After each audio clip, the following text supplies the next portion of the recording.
बिस्मिल्लाहिर्रहमानिर्रहीम। अस्सलाम वालेकुम। मैं आपको कहानी सुनाना शुरू करूं इससे पहले आप मेरे चैनल को सब्सक्राइब करें और नए आने वालों से गुजारिश है कि बेल आइकॉन के बटन को जरूर दबाएं ताकि मेरी हर वीडियो आप तक बआसानी से पहुंच सके। राशिद और शाजिया दोनों बहन भाई थे। वालिद बचपन में ही फौत हो चुका था, सिर्फ वालदा थी। वालदा बहुत ही मासूम सीधी सादी थी। वो अनपढ़ थी, वो इसलिए अपने आप को ज्यादा ही सीधी सादी समझती थी। दोनों बेटा और बेटी कुछ ज्यादा ही चालाक और होशियार थे।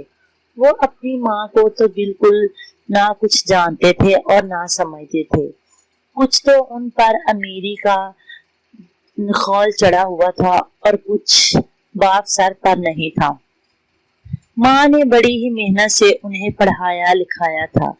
वो बीए के एग्जाम दे रहे थे। कॉलेज में उन दोनों की तारीफ खूब की जाती थी क्योंकि एक तो वो अमीर माँ बाप के बच्चे थे और दूसरा उनमें हुस्न भी काफी था और तीसरी बात ये थी कि वो खूब लायक थे। हर क्लास में फर्स्ट डिवीजन हासिल की जाती थी। माँ इस बात में फूले ना समाती थी। माँ को आकर झूठी सच्ची कहानियां भी सुना देते तो कोई फर्क ना पड़ता। माँ को कुछ पता ना था। माँ अपने कमरे में पड़ी कुरान पाक पढ़ती रहती और अपने शोहर के लिए ताकि उसकी बख्शिश का जरिया बन सके। वैसे तो अल्लाह तबारक ताला बख्शने वाला है, लेकिन वो चाहती थी कि जब तक मैं जिंदा हूँ मैं अपने शोहर के लिए बख्शिश का जरिया बनी रहूं। उनमें वो अपने बच्चों की तरफ ज्यादा मुतवज्जो ना होती। बच्चों के आगे कभी कोई तारीफ करता कि तुम्हारी बहन बहुत खूबसूरत है और कभी कोई लड़की तारीफ कर देती कि तुम्हारा भाई बहुत खूबसूरत है। वो दोनों अकेले ही पार्टियों में जाते, फंक्शन में जाते। अगर खानदान में शादी ब्याह होता तो तब भी वो दोनों अकेले ही जाते। हमारे दीन में जायज तरीका ये है कि जब बहन और भाई भी दोनों नौजवान हो जाए तो उनमें चार दीवारी होनी चाहिए, उनमें भी पर्दा होना चाहिए। लेकिन वो दोनों इस बात को समझते ना थे। हमारे मुल्क में वैसे बहन और भाई का रिश्ता बहुत ही पकीज़ा है। इनमें शर्मो हया रहती है। वो सर से दुपट्टा भी भाई के सामने उतार ले तो भाई फिर भी उसे इज्जत की नजर से ही देखता है। लेकिन शाजिया राशिद ने तो ये हद ही तोड़ दी थी। वो दोनों की बेहयाई की कोई हद ना रही थी। वो दोनों एक दूसरे को गलत अंदाज से देखने लगे। जब लड़का और लड़की अकेले होते हैं तो तीसरा उन दोनों में शैतान नाज़िल हो जाता है।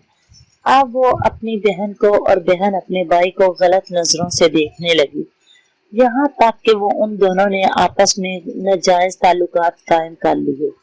लेकिन घर में किसी को खबर तक ना थी। खबर होती भी तो किसे, माँ जिसे उन दोनों की परवाह ही नहीं थी। लेकिन हमारे कुरान और हदीस में ये भी है कि जो इस दुनिया में जा चुका उसे का अल्लाह मालिक है। तुम जिसे पैदा किया है, जिसके पास रहते हो, अपने इर्द गिर्द के लोगों का ख्याल रखा करो। पर वो तो उसके अपने बच्चे थे। माँ का भी हक था कि उन दोनों पर कड़ी नजर रखती। जब उन दोनों के गलत और नाजायज ताल्लुकात शुरू हो गए तो वक्त के हालात बदलने लगे। एक दिन माँ किसी काम से घर से बाहर गई हुई थी कि अचानक बहन की तबीयत खराब हो गई। भाई ने अपनी बहन को साथ लिया। बहन क्या, वो उसकी बीवी के साथ ताल्लुकात था। उसे उठाकर हॉस्पिटल में ले गया। जब हॉस्पिटल में गया तो पता चला कि वो माँ बनने वाली है। अब भाई की खुशी का कोई ठिकाना ना रहा। वो समझ रहा था कि मैं बाप बनूंगा, लेकिन उसे ये मालूम नहीं था कि ये गलत है। अल्लाह तबारक ताला मुझ पर गजब करने वाला है। अस्तगफिरुल्लाह अस्तगफिरुल्लाह। वो किस खुशी को महसूस कर रहा था। जब बहन को होश आई तो बताया कि हम दोनों माँ और बाप बनने वाले हैं। बहन ने कहा, नहीं, ऐसा कैसे हो सकता है? मेरा और तुम्हारा आपस में निकाह नहीं हुआ। उन दोनों ने अपनी माँ से के आने से पहले ही घर से जरूरी सामान लिया और घर से भाग गए। माँ ने बहुत पता करवाया कि कहाँ चले गए, कोई मालूम ना हुआ। माँ बहुत ज्यादा परेशान थी कि वो दोनों कहाँ चले गए हैं। माँ ने बहुत ढूंढा, कोई भी मौलवी साहब उन दोनों का निकाह नहीं करवा रहा था कि ये दोनों भाई बहन हैं, तो इनका निकाह कैसे हो सकता है। एक लालची मौलवी ने उनका निकाह करवा दिया। उन्होंने काफी रुपया पैसा दिया, क्योंकि रुपया पैसा सारा उन्हीं के हाथ में था। माँ तो सीधी सादी थी, उसने कभी पैसे की तरफ तवज्जो ही ना की। बाप का बैंक बैलेंस, बिजनेस, सब कुछ उसी के हाथ में था। उसने एक मौलवी को काफी रुपया दिए तो मौलवी ने निकाह करवा दिया। अब उन दोनों ने कोर्ट मैरिज करने के बाद अपने घर अलग से लिया और रहने लगे। अब माँ ने अब जाकर पुलिस में रिपोर्ट दर्ज करवा दी। इधर माँ बहुत ज्यादा परेशान थी। माँ ने हर जगह भी पता किया, लेकिन कोई मालूम ना हुआ। पुलिस ने खूब ढूंढा, लेकिन कोई भी रास्ता ना मिला। जब कोई रास्ता ना निकला उन दोनों को तलाश करने का, तो माँ ने कहा कि एक तस्वीर दी कि मेरी बेटी की तस्वीर जगह जगह लगा दी जाए ताकि पता चले कि कहाँ है। बेटे की उसको इसलिए फिक्र ना थी, बेटा पहले भी दिन बताए घर से एक एक माह तक गायब रहता। वो दोस्तों के साथ कहीं ना कहीं घूमने चला जाता और एक एक डेढ़ माह बाद घर आता, लेकिन बेटी तो कभी घर से एक मिनट के लिए भी बाहर ना गई थी। वो अपने काम से जाती और फौरन ही घर वापस आ जाती थी। अब बहुत ज्यादा परेशानी की बात थी। लोग भी तरह तरह की बातें करेंगे।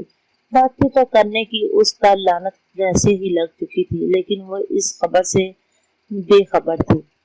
फिर एक दिन दोनों बहन भाई मरी हनीमून मनाने के लिए अपनी गाड़ी में बैठे जा रहे थे कि रास्ते में चेकिंग हो रही थी। उन्हें तो इस बात का मालूम ही ना थी कि पुलिस हमारी वजह से ही चेकिंग कर रही है। जब पुलिस ने चेकिंग की तो देखा कि इस गाड़ी में शाज़िया है और साथ में उसका भाई। उन दोनों को पुलिस पकड़कर जेल में ले गई। लड़के को खूब मारा कि तुम इसे भगा कर कहाँ लेकर जा रहे थे। शाज़िया से बर्दाश्त न हुआ और कहा, ये मेरा भाई नहीं, ये मेरा शोहर है, हम दोनों ने निकाह कर लिया है। माँ को थाने में बुलवाया गया। माँ बेचारी चीख चीख कर रोने लगी कि मैं तुम्हारे बाप की बख्शिश का जरिया बना रही हूँ और तुमने उनके लिए जहन्नम बना दिया। माँ ने कहा, आप कड़ी से कड़ी इन्हें सजा दे, ये दोनों मेरे कुछ नहीं लगते। मेरे पास पछतावे के अलावा कुछ नहीं है, क्योंकि मैं इन दोनों से अपना ताल्लुक खत्म करती हूँ। उन दोनों को जेल में बंद करवा दिया और घर वापस आ गए। लोग उसकी बाप की कब्र पर थू थू कर रहे थे और माँ पर भी कि कैसी माँ है जिसने अपने बच्चों की तरफ तवज्जो ही ना की, इतने नापाक रिश्ते को नापाकी में बदल दिया। ये अगर आपके घर में भी नौजवान बच्चे हैं तो उनकी तरफ मुतवज्जा रहा करें। ये ना कहें कि हमारी बेटी की हमें कोई फिक्र नहीं, वो अपने भाई के साथ जाती है, भाई के साथ।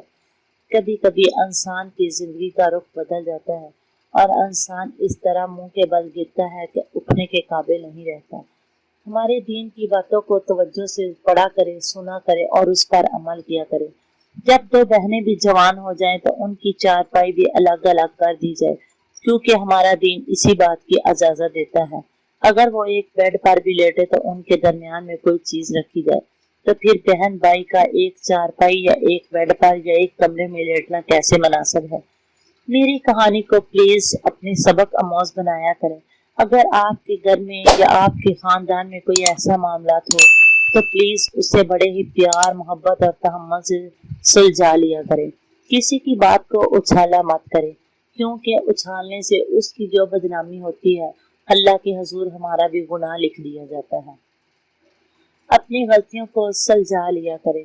मैं अपनी कहानियां सिर्फ इसीलिए पढ़ती हूँ और लोगों तक पहुँचाती हूँ कि मेरी कहानी से शायद कोई ना कोई इंसान सबक हासिल करे, जिससे वो भी राह रास्त पर आ जाए और मुझे भी अल्लाह तबारक तआला किसी नेकी का बदला दे दे। मेरे लिए भी दुआ किया करें और अपने लिए भी। मेरी कहानी सुनने का शुक्रिया। मिलेंगे नई कहानी में नए सबक के साथ। अल्लाह हाफिज।